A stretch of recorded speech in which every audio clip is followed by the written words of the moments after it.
I have the privilege of reading our scripture for tonight, which is Mark 5. I'll be reading that from the ESV version, if you'd like to follow along with me on the screen.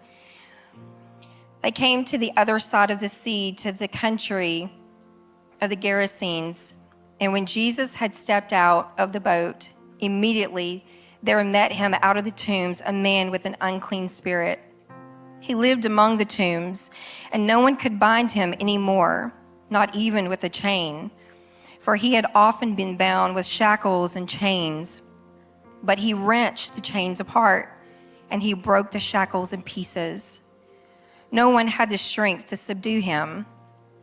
Night and day among the tombs and on the mountains, he was always crying out and cutting himself with stones. And when he saw Jesus from afar, he ran and fell down before him. And crying out with a loud voice, he said, "What have you to do with me, Jesus, Son of the Most High God? I adjure you, by God, do not torment me." For he was saying to him, "Come out of the man, you unclean spirit." And Jesus asked him, "What is your name?" He replied, "My name is Legion, for we are many." And he begged him earnestly not to send them out of the country. Now a great herd of pigs was feeding there on the hillside, and they begged him, saying, "Send us to the pigs, let us enter them." So he gave them permission, and the unclean spirits came out and entered the pigs. And the herd, numbering about 2,000, rushed down the steep bank into the sea and drowned in the sea. The herdsmen fled and told it in the city and in the country, and people came to see what it was that had happened. And they came to Jesus and saw the demon-possessed man, the one who had had the legion, sitting there, clothed and in his right mind, and they were afraid. And those who had seen it described to them what had happened to the demon-possessed man and to the pigs, and they began to beg Jesus to depart from their region. As he was getting into the boat, the man who had been possessed with demons begged him that he might be with him. And he did not permit him, but said to him, "Go home to your friends and tell them how much the Lord has done for you and how he has had mercy on you." And he went away and began to proclaim in the Decapolis how much Jesus had done for him, and everyone marveled. And when Jesus had crossed again in the boat to the other side, a great crowd gathered about him, and he was beside the sea.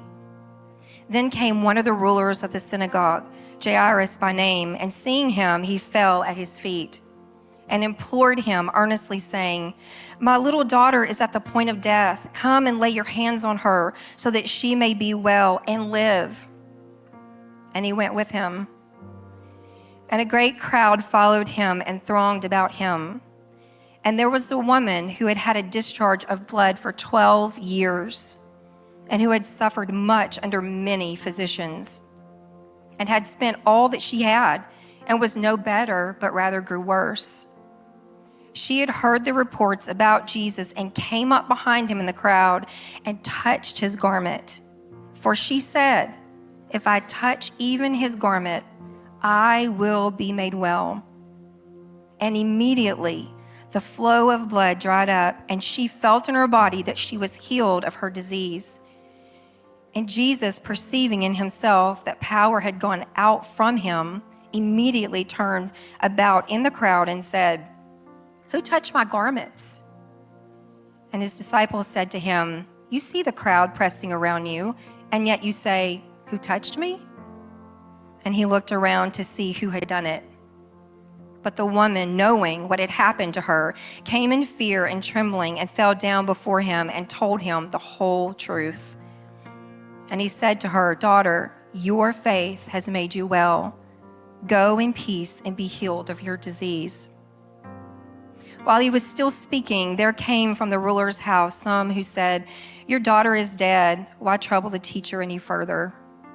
But overhearing what they said, Jesus said to the ruler of the synagogue, "Do not fear, only believe."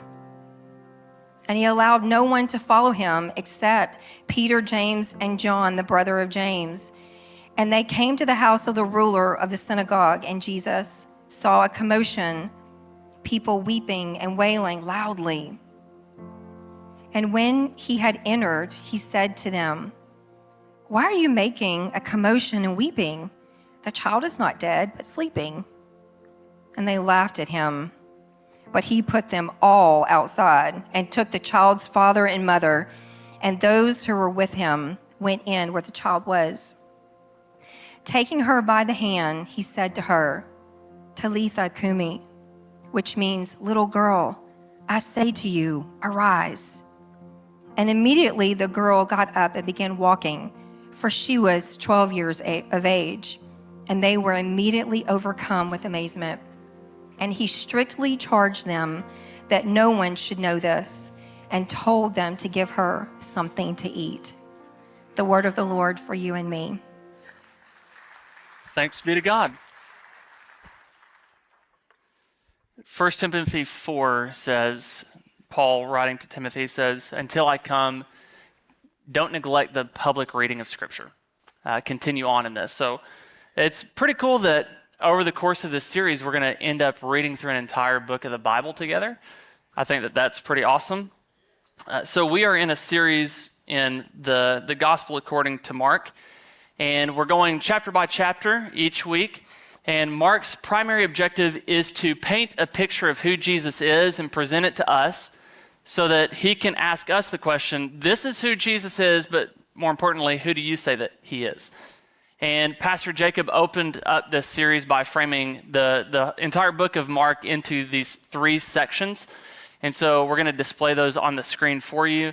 If you need that for your reference, you're welcome to take a picture. But we're still in part 1, which is happening around Galilee. It goes from chapter 1 through the first part of chapter 8. And the focus here is, who is Jesus? Mark painting this picture. And today we are in chapter 5.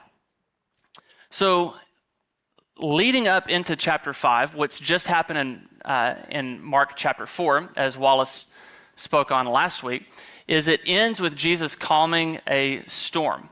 And when he does, it says this in the last verse of the chapter. The disciples were absolutely terrified. "Who is this man?" they asked each other. "Even the winds and the waves obey him."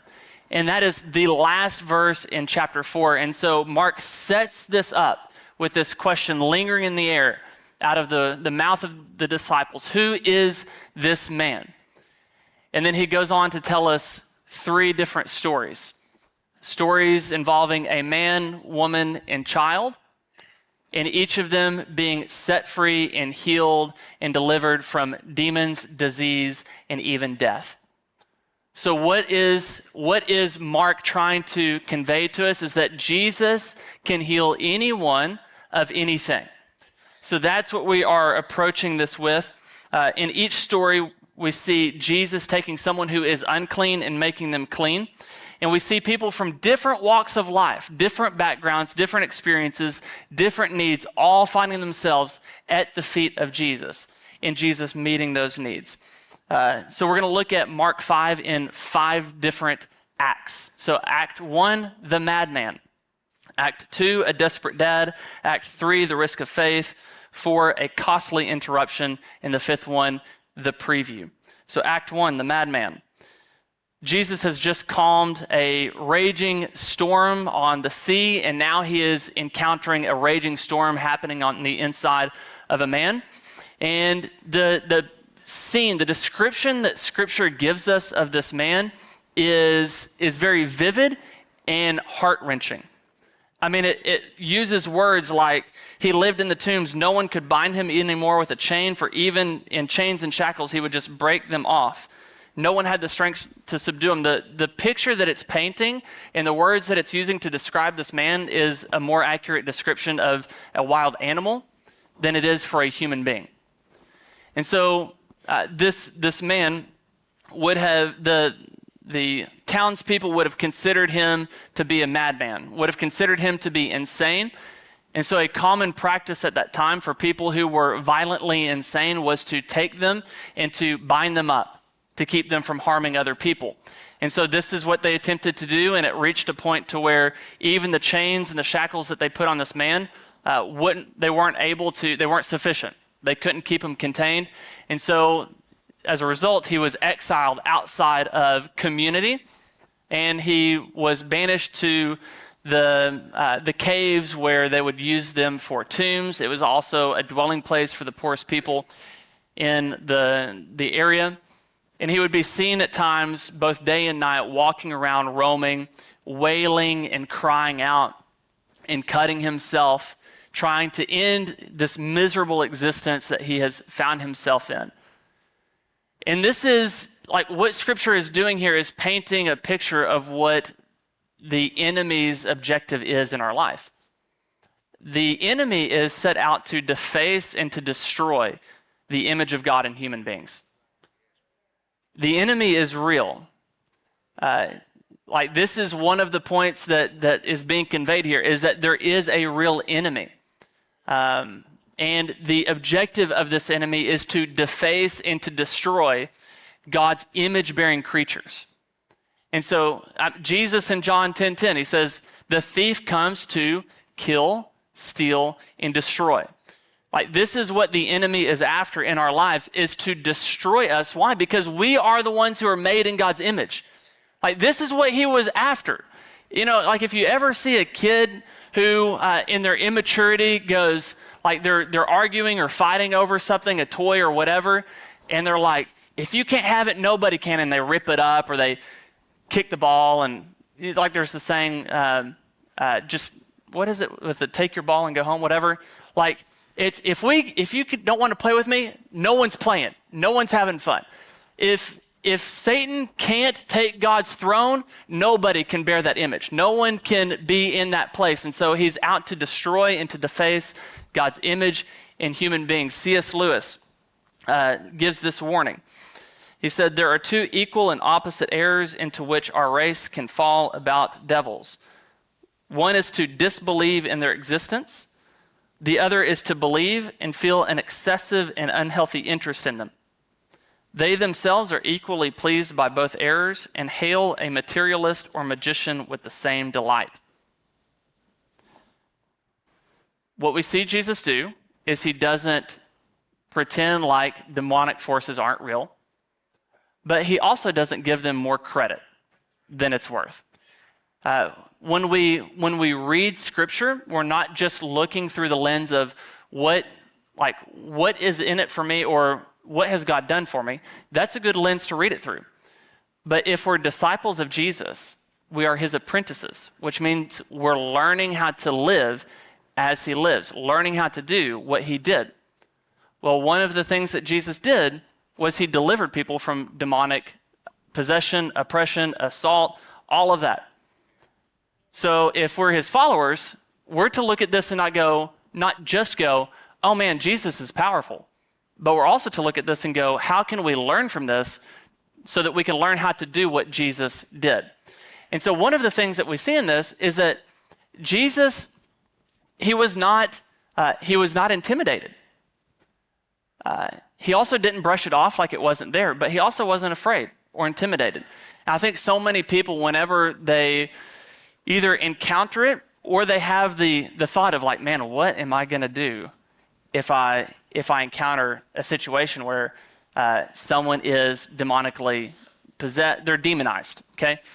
What am I going to do? And so many times what ends up happening is we put so much of the emphasis on the fact that someone's experiencing demonization, and the emphasis is on the fact that there are demons involved in this situation. Jesus, however, his focus was on the authority that he had from the Father and the compassion and mercy that he was having on this person. So the demons were just in the way. Like, those weren't the center, like that wasn't the lead story. It was, what's the Father say about this? What's he doing? Because the Son only does what he sees the Father do. And then he saw the man and had compassion on him. And the demons were just in the way. Like, I'm not going to ignore them, but I'm also not going to give them any power. by being afraid, whatever. And so Jesus, he arrives, and immediately when he arrives, it says that the man saw him from a long way off, and so he ran up and kneeled before Jesus. And the reason why he's kneeling isn't out of worship, but it's out of a recognition of authority. And so this also shows the point that the demonic realm understands spiritual authority. They know who's in charge here. And so the man comes and he kneels and he says, Jesus, Son of the Most High God, what is it between us? Why are you here to mess with me? And I find it interesting. And then he goes on to say, I adjure you by God, as the ESV, but he's basically saying, I swear to God, leave me alone. He's invoking God's name in his request. Multiple funny things are happening here, okay? You have Mark presenting the question out of the disciples' mouth, who is Jesus? That question is still up in the air, lingering. And the first thing to answer that question directly is the demon. I mean, he comes up and says, Jesus, Son of the Most High God. So that's somewhat comical to me. And then also the fact that the demon is trying to convince Jesus by saying, in God's name, please leave me alone. For God's sake, leave me alone. It's whenever you're desperate, you just start reaching for straws, okay? Jesus goes on to say, what's your name? And the man possessed with demons replies, Legion. So the demons answer, Legion. Legion is a military term that was used to describe the largest troop unit in the Roman army. So about 6,000 soldiers. It's not just, one or two demons that Jesus is dealing with. It's many. And I think the picture that is trying to be conveyed here isn't so much to do with the exact number as much as it has to do with, again, this term was used to describe the largest unit in the Roman army. And so you have the largest unit of demonic troops up against one guy. Typically, not great odds. But when the demonic encounters the divine, it's no contest. And they know it. And so what they do is they say, okay, listen, we know where this is heading. I'm just asking you, when you kick us out of here, when you serve the eviction notice, I just have a request if you could relocate us in the pigs. We like this area, okay? We like the location, got some beachfront property. If you could just leave us in this area, but just send us to the pigs. And then Jesus does this interesting thing where he says, okay, yeah, that's fine. He complies with the request. He gives them permission. And so the demons leave the man, go into this huge herd of pigs, and then the pigs, run off the cliff, kill themselves. And I don't know, I personally can't tell this story without saying the joke that Pastor Duane always says, which is they committed suicide. Part of me wishes that I could just move on and not throw that joke out there. I just can't. You can't tell this story without that joke. So, one of the questions here is, why would Jesus be okay with that? And there are several thoughts, but I think the reason is because it drives home the point of what the objective of these demons were on that man, right? It's one thing to say, hey, these are out for you and they're after you to destroy you. And then it's another thing to sit there and watch it and be like, oh, this is what they were trying to do to me or to him. This is the objective of the enemy. It really drives that point home. So when the herdsmen see this, as you might imagine, yeah, they're like, man, I've never seen, we got to go tell people. This is news, okay? So they go to the village, they go to the town, tell everybody, guys, you got to come out here and see this. You are not going to believe what just happened. So they come out and this whole crowd gathers. And at first it's amazement, whoa, this is insane, crazy, amazing.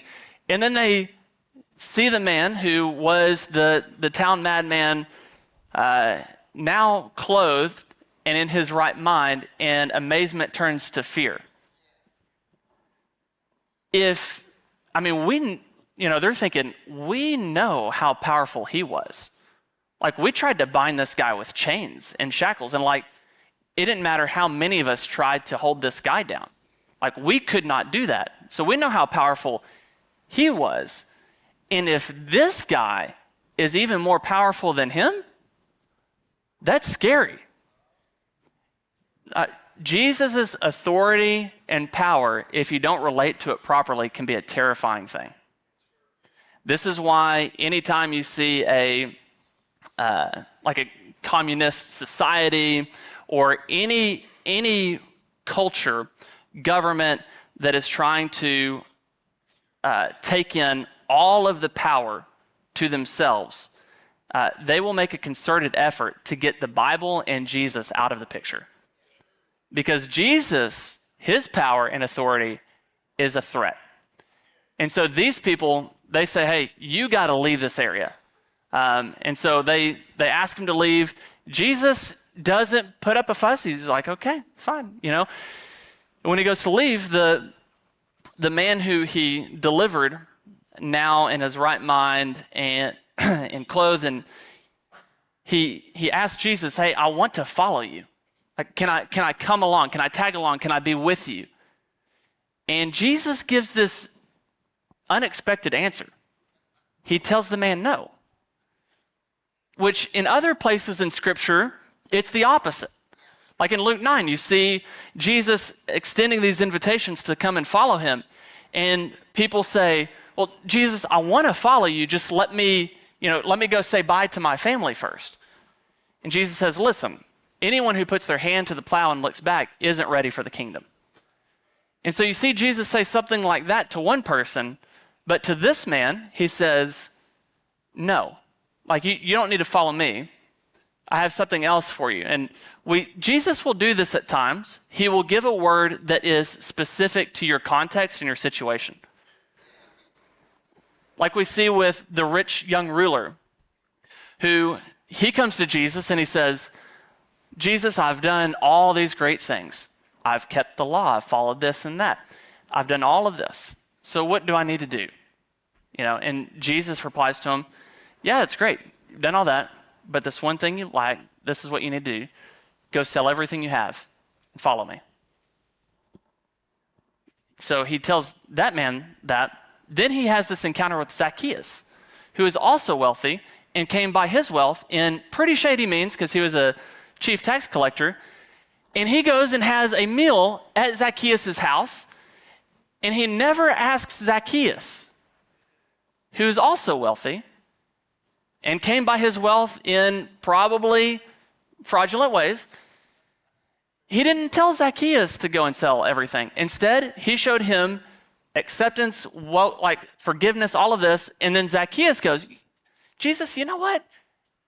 On his own accord, he's like, if I've defrauded anybody, I'll pay him back, And he says this to Jesus, and Jesus doesn't say the same thing to Zacchaeus as he said to the rich young ruler. Why? Because Jesus knows what is in our hearts and what each one of us needs. Jesus knew what this man needed, and what this man needed wasn't to come and tag along with him. What he needed to go home. He goes and says this to the man. He says, go home to your family and tell them everything the Lord has done for you and how merciful he has been. How long has this man waited for those words? Go home to your family. Go home to your friends. I mean, like this man he's at least a son to somebody. He has a mother and a father, if not being a brother to somebody, possibly a husband to somebody, possibly a father to somebody. And Jesus tells him the best thing for you, now that you're healed and restored, is for you to go home and be with your family and let them see what's happened in you. I mean, just imagine that moment of being reunited, reconciled with his family. So this scene ends with a family reunion. The next scene opens with a family tragedy.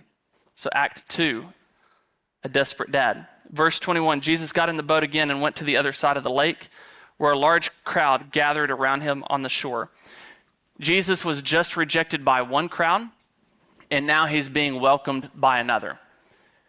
So whether he is rejected or whether he is accepted, that doesn't crush his identity and it doesn't inflate his identity. Jesus knows who he is regardless of what the crowd says. And so we're introduced to the next character in the story, a man named Jairus, who is a leader. Here's what we know about him. He's a leader in the local synagogue. And here's what we know about Jesus. Jesus and the religious leaders did not always get along. Because wherever Jesus went, he tends to cause a scene and create some ruckus. And so Jairus, he's heard about Jesus, but like a leader, like a public figure, he's wanting to play it cool.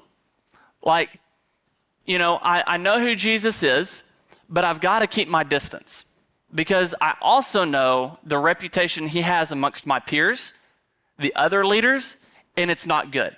Like a lot of guys are really upset about the things that he's been doing and saying about us. And so I'm interested in him, but, maybe I'll play like a Nicodemus card where I'll try to schedule a meetup with him, but just in the cover of night and do something like that. That was probably his game plan, but everything changed whenever his 12-year-old daughter, who in that culture would have just about been ready to be married, his 12-year-old daughter becomes very, very sick. And whenever you are desperate, you're willing to set aside your pride. When you're desperate, you're willing to do whatever it takes. And so this desperate dad decides to put his dignity aside, and regardless of what everyone else thinks, regardless of what it might do to his reputation or his job or career or whatever, he knows that he has to get to Jesus because he knows that Jesus can heal. And so he presses through the crowd, he gets to Jesus, and he falls at Jesus' feet in an act of humility and faith and begs Jesus to come and to heal his daughter. And notice what Jesus doesn't do. He doesn't go, you guys, I know that you guys have been a thorn in my side, you religious leaders, and you've made my life really hard, and I know that you're going to eventually be the death of me. So, sorry, should have played nicer. No, Jesus sees a need, and he meets it. This is what Jesus does. And so Jesus agrees, and so they go along. They start making their way to Jairus' house, but Jairus wasn't the only person in the crowd that day that desperately needed a miracle from Jesus. Act 3, the risk of faith.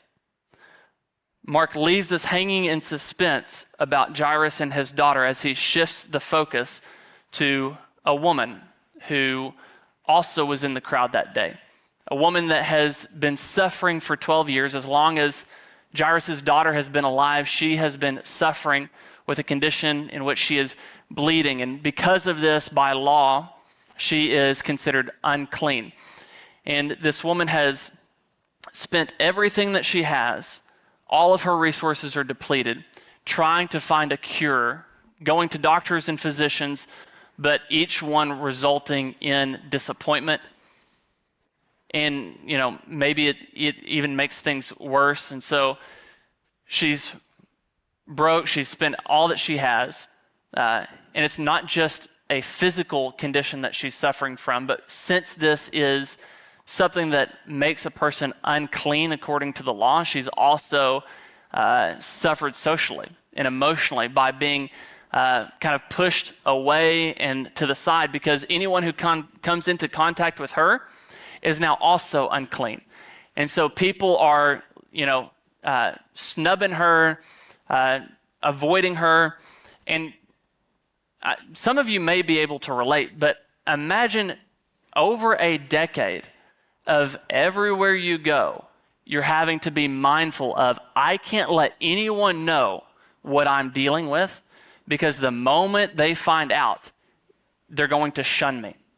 They're going to want to distance themselves from me. So, just what that does to the psyche, the heart, the mind of a person after 12 years of doing that. But she finds out that Jesus is in the area, and she has this thought, this belief that if I can just touch his garment, then I'm going to be healed. Maybe she believes this because she's heard of other people being touched by Jesus and healed in their body. Or maybe it's because it was a popular superstition at the time. Either way, God honors her faith despite her theology. Theology is important, okay? It's kind of one of the reasons I have a job, okay? Theology is important, but not at the expense of faith, okay? So God honors this woman's faith despite her theology. She presses through the crowd, she reaches out, she touches Jesus, and immediately she's healed. Immediately. And so she can tell, and the moment she touches Jesus and is healed, Jesus can tell that power has gone out from him. And so he turns around and asks his disciples, who touched me? And of course, this story has been told so many times, but the disciples are like, what do you mean who's touched you? Like, who hasn't touched you? We're in a crowd, we're playing, we're trying to play crowd control here and keep people off of you. I get it. If you people have touched you, we'll try to do our jobs better, okay? But he said, no, someone touched me in a different way. Someone had not just been reaching to try to, get a picture with me, oh, hey, good story. I can tell my kids later. I touched Jesus. I shook hands with him, whatever. No, someone reached out in faith, and I can tell. So he looks around and he sees this woman, and this woman now just falls to her feet, and it says she's afraid. And she begins to tell Jesus the whole truth. For her, she knows this amazing thing has just happened in her life, but she also knows she just broke some laws to get here. What is this teacher about to do? Is he going to revoke the healing that I just received? Is he going to publicly shame me? That's what's happened so many times before. Is it going to just happen again? Am I about to get publicly shamed? And so she begins to tell him the whole truth, which I can tell you, any time you're with Jesus, telling Jesus the truth is a great idea. Okay, sometimes we can fool ourselves in thinking that we're concealing things from Jesus, but we're just fooling ourselves. There's something about coming to Jesus and being honest and saying, I know I'm not supposed to say these things. I know I'm not supposed to feel this way or have these thoughts or whatever, but here's where I am. Here's the whole truth. And you just fall at his feet in worship and in surrender. And so she falls at his feet expecting who knows what. Probably the same thing that's happened so many times. Unclean, unclean. Now everyone that's touched this woman, go into isolation yourself, whatever. But instead, this is what happens. Jesus turns to her and he says, daughter, your faith has made you well. Go in peace. Peace, the Hebrew concept of peace, shalom, wholeness, completeness, nothing broken and nothing missing. Go in peace and be healed of your disease. What we see in this story is how Jesus is never too busy to stop for the one. Never too busy to stop for the one, which moves us into Act 4, a costly interruption. That's a great saying. Jesus is never too busy to stop for the one. Beautiful story, very inspiring. But she wasn't the only person who was desperate in that moment, who was needing a miracle in that moment. Jairus is like trying to shuffle Jesus along, like, we got places to be. We got things to do, Jesus. Come on. And Jesus decides to stop and have this moment with this woman. And meanwhile, time is ticking for Jairus. He knows that it's urgent, that like time is of the essence here. And Jesus is seemingly not that hurried, which can be one of the most annoying things about God, is that he doesn't seem to be as in big of a hurry as we are. And so Jesus is just walking along, and Jairus, his heart's pounding. He's trying to get him to hurry. And right on cue, a messenger comes up and says, hey, this is probably the hardest news anyone could ever receive. Messenger says, there's no reason to hurry anymore, no reason to come. She passed.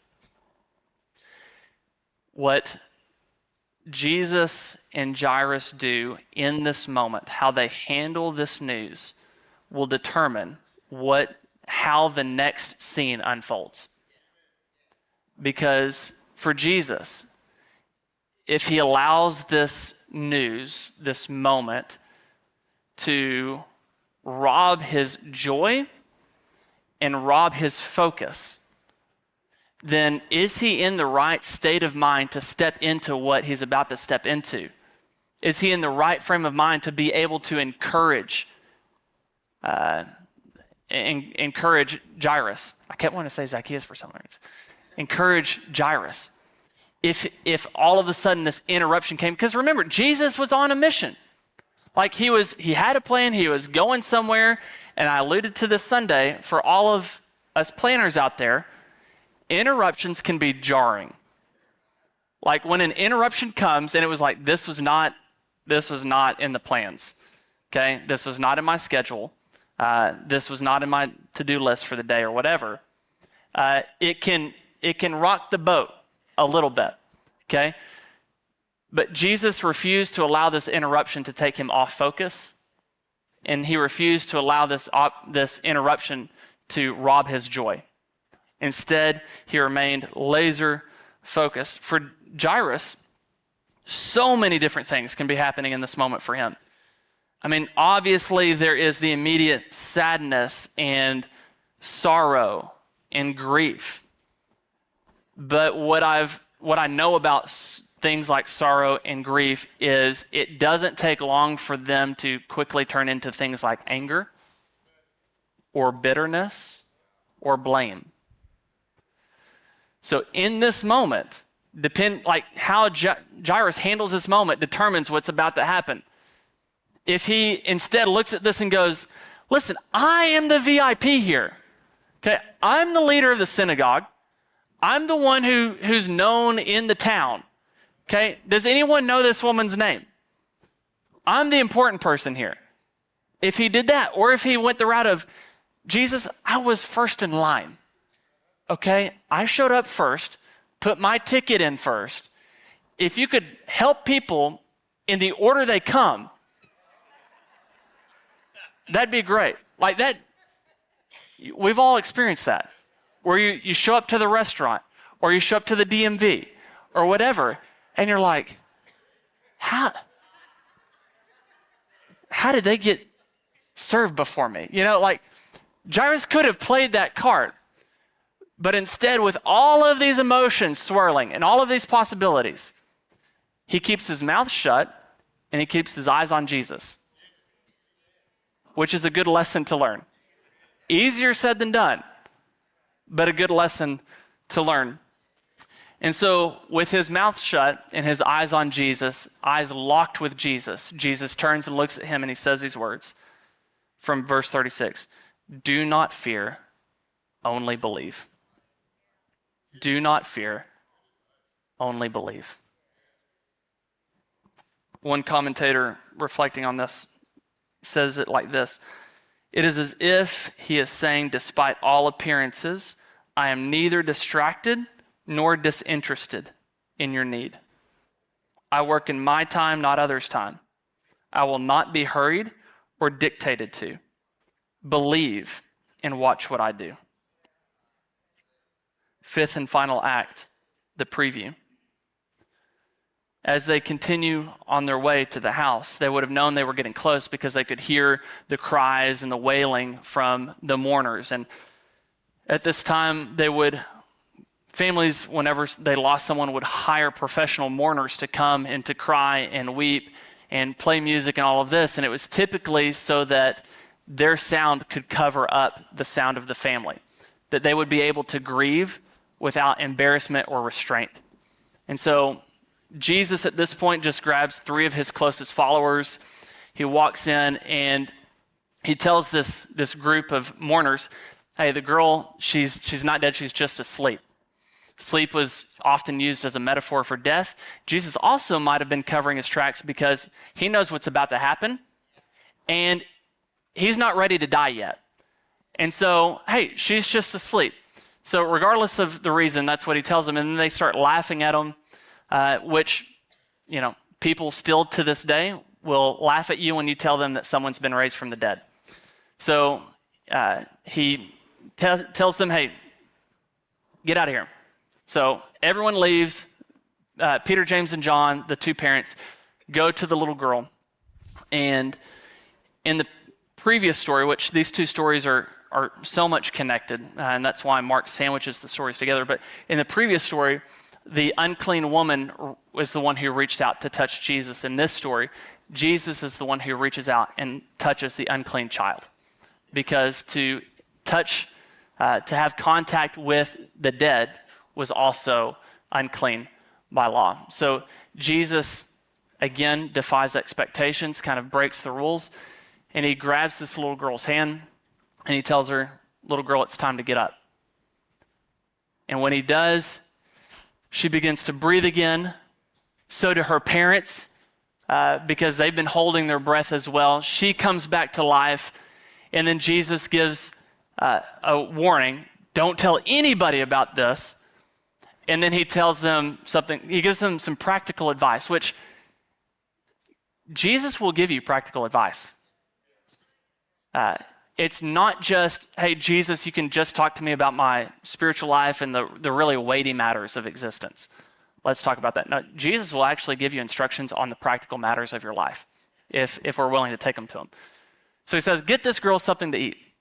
N.T. Wright, reflecting on this scene, he says this might raise the question of why did Jesus apparently only raise Jairus' daughter, the widow's son in Luke 7, and Lazarus in John 11?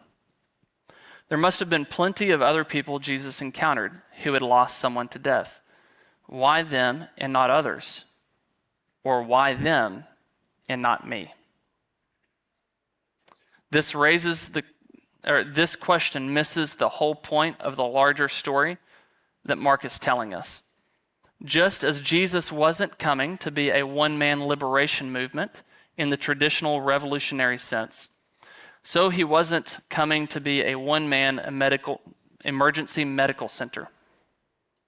He is indeed starting a revolution, and he is indeed bringing God's healing power, but his aim went way deeper. These were signs of the real revolution, the real healing that God was to accomplish through his death and resurrection. Signs are important, but they're not the destination. What Jesus did for this child was a preview of what was about to happen, what was coming. All 3 of these stories involve Jesus encountering someone who is unclean. And Jesus does the unexpected. He defies our expectations because what has happened ever since the law was created, so for thousands of years, the same thing has happened time after time. The clean encounter the unclean, and now the clean are defiled. But with Jesus, it's different. With Jesus, when the clean encounters the unclean are healed. The unclean are delivered. The unclean are brought back to life. This is what Jesus does. He has power and authority. And it's not just that he has power over demons, disease, and death. It's not just that he has power. It's what he does with his power that we see here in Mark chapter 5. What he chooses, because humanity kind of has a bad track record of stewarding power well. But with Jesus, it's different. What he does with his power is he sends an army of demons packing. He heals what medicine couldn't. And he frees and liberates this little girl from the seemingly inescapable grip of death. This is what Jesus does. So who is this man? He is Emmanuel. He is God with us, the Word that has become flesh and entered into the human experience. So much so that he himself would put himself in the shoes of the man, the woman, and child that we read about tonight. So at the climax of Mark's gospel, of his story about Jesus, we see that Jesus, like the man in Mark 5, Jesus will find himself naked, isolated on the outside of town, crying and yelling out as his flesh is being torn and ripped by the rocks of the Roman lash. Who is this man? He's like the woman from Mark 5, that he himself would take upon his shoulders the incurable sickness that has plagued humanity since the fall, the incurable sickness of sin. He would take the entire weight and full brunt of humanity's sin on his shoulders. Who is this man? He is like the child that we see in Mark 5, because Jesus himself will taste death. But what he did for that little girl was just a preview of what was going to happen for him, because though Jesus would taste death, he wouldn't stay in the grave. After 3 days, the Father spoke to him and said, "Son, it's time to get up. It's time to get up." And this time, there's no command to keep quiet about it. With the little girl, it's, hey, don't tell anybody. When Jesus is raised from the dead, it's, hey, tell everybody. Tell everybody. Go tell it in the cities, go tell it in your schools, go tell it in your homes, go tell it to your friends, to your family, that light has come into the darkness and is piercing the darkness, that the love of God is being poured out into the earth, that the kingdom of God is here. It is at hand. And no demon, no disease, and not even death is going to stop this kingdom from getting established in the earth. This is who Jesus is. And so, like we've ended every sermon so far, here's the real question. Who do you say he is? Who do you say he is?